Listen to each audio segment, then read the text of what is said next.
नमस्कार दोस्तों, political plus news channel पर आप सभी का स्वागत है। मैं आपका दोस्त करण सिंह धनखड़।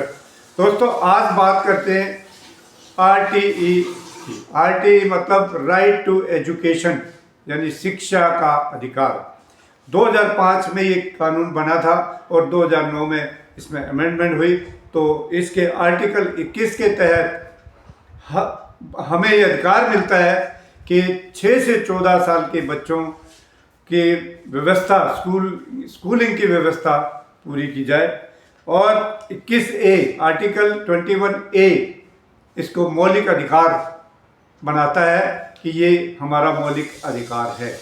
लेकिन मौलिक अधिकार की अगर बात करें तो ये कानून अब भी पूरा नहीं है, क्योंकि 25% जो है स्टूडेंट्स को एडमिशन की इजाज़त है निजी स्कूलों में। निजी स्कूल इतनी सुविधा देते हैं कि 25% वो भी पूरी नहीं दे रहे।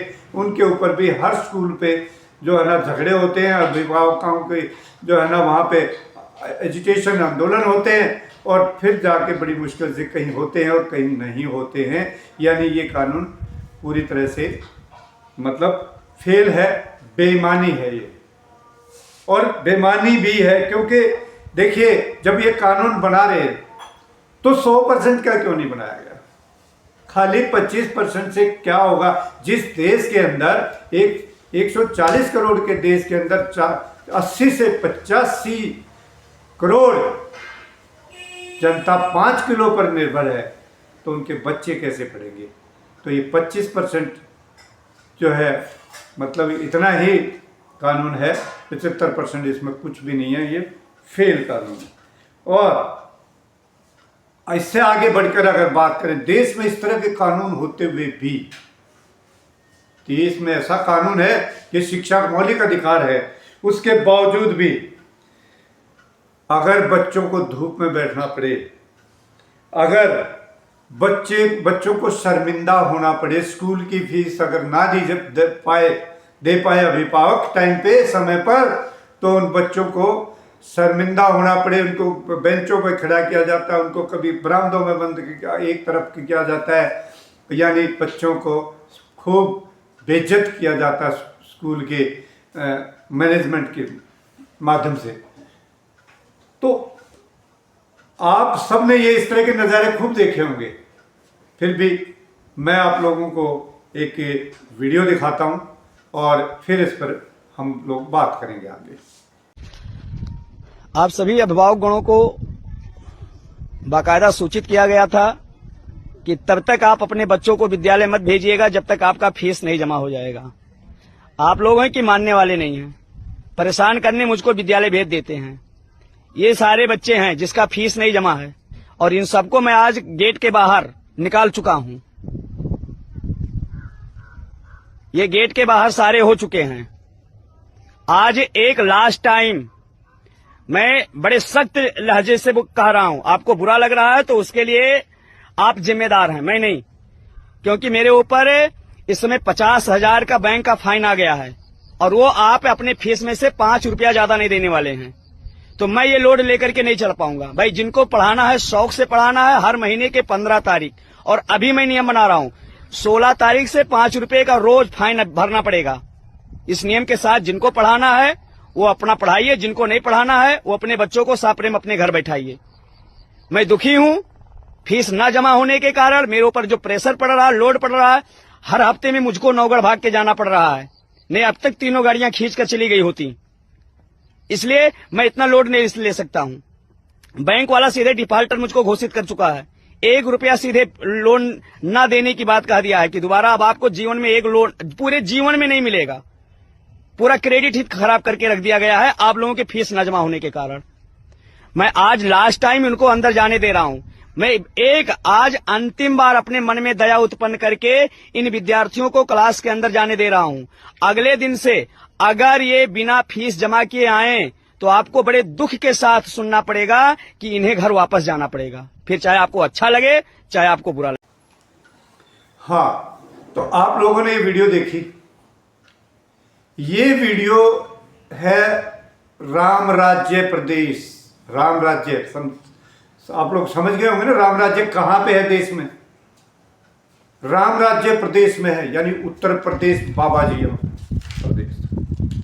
ये वहाँ की वीडियो है और ये जगह है सिद्धार्थ नगर, जिला सिद्धार्थ नगर, खुनियाव गांव है, खुनियाव ये ब्लॉक है और गांव का नाम है बदगदवा और इस स्कूल का नाम है श्यामराजी स्कूल। इसमें आप लोगों ने देखा कि 100 से ज्यादा बच्चे धूप में बैठे हुए हैं और जिसकी आवाज आ रही है मैनेजमेंट की तरफ से, वो स्कूल के प्रिंसिपल हैं शैलेश त्रिपाठी, जो अपने ही कानून बता रहे हैं कि 15 तारीख तक अगर फीस देनी है तो बच्चे स्कूल में भेजिए, वरना नहीं भेजिए। खुद ही कानून बना रहे हैं और खुद ही जज भी बन रहे हैं कि जुर्माना लगाएंगे 16 तारीख के बाद। कितना, यहाँ पे वो बता रहे हैं कि हर रोज 5 रुपए हर स्टूडेंट, यानी अगर 1 महीना लेट हो गया तो 150 रुपये उस स्कूल को सिर्फ और सिर्फ जो है वो उसके देने पड़ेंगे जुर्माना के। तो जुर्माना इनके पास कितना हो जाएगा? इनके पास तो जो है ना लगभग मतलब हजारों में तो होते ही हैं बच्चे हर स्कूल में, 700-800 तो जरूर इनके पास भी होंगे। तो इतना तो जुर्माने के रूप में वसूल रहे हैं फीस और डोनेशन, ये कितनी ले रहे हैं ये आप समझ सकते हैं। तो इन्होंने जस्टिफाई कर लिया कि सजा बच्चों को देनी है और धूप में बैठा दिया। ये हाल है आज शिक्षा के कानून, आरटीई कानून का। और अगर बात करें इस सत्ता की, सत्ता क्या कर रही है? हमारे जो जनप्रतिनिधि हैं वो क्या कर रहे हैं? क्या कोई सांसद, कोई एमएलए या कोई और दूसरा जनप्रतिनिधि किसी भी तरह का क्या इन बच्चों की तकलीफ को समझेगा? क्या समझी किसी ने? योगी आदित्यनाथ जी, आप यूपी के राम राज्य के महाराज हैं, आपने कितना इस तरह की घटनाओं पर एक्शन लिया है तक, और इस स्कूल पे क्या लिया है? कोई बताएगा? क्या आप इस तरह का राम राज्य चला रहे हैं? ये भी सोचने की बात है। और इस तरह से हम बच्चों को शर्मिंदा करके, प्रताड़ित करके, नरेंद्र मोदी जी मैं आपसे भी पूछता हूं, क्या इस तरह से आप इस देश को विश्व गुरु बनाओगे? पढ़ेगा इंडिया तो पढ़ेगा इंडिया, लेकिन किधर पढ़ेगा? ये नारे क्या सिर्फ बोलने, बताने और जुमलेबाजी के लिए हैं क्या? पढ़ेगा इंडिया, बढ़ेगा इंडिया, लेकिन पढ़ेगा किधर? 80 करोड़ से ज्यादा तो 5 किलो अनाज पर टिके हुए हैं और आप बात कर रहे हो विश्व गुरु बनाने की। इस देश को बेवकूफ बनाना बंद करिए। और जो असल पिक्चर है, मैं खुद ही मीडिया वो तो करेगा नहीं, लेकिन जितना भी मीडिया तो बचा हुआ है उससे भी मैं अपील करता हूं कि इस तरह की जहां भी समाज में कोई इस तरह की घटना घटती है, बुराई कहीं भी, उसको दिल खोलकर जी जान लगाकर उठाइए, तभी ये देश बचेगा, वरना ये विश्वगुरु बना के छोड़ेंगे इसको। अब विश्वगुरु किस मायने में ये बनाना चाहते हैं वो देश जानता है, आप भी जानते हैं। विकासशील देश और विकसित देश बनाकर तो ये विश्वगुरु बन ही नहीं सकते, क्योंकि इनकी सोच ही नहीं है। ये सबसे निचले स्तर का, जहां पे प्रेस की अगर रैंकिंग देखो तो सबसे नीचे, और सुशासन की अगर रैंकिंग देखो तो सबसे नीचे। विश्व गुरु बना रहे हैं देश को धीरे धीरे, और आशा करता हूँ ये बनाएंगे भी जरूर। हम लोगों को बचना है, बचाव करना, इनसे कैसे बचना है, किस तरह से इस देश को बचाना है, वो मैं आप लोगों पर छोड़ता हूँ।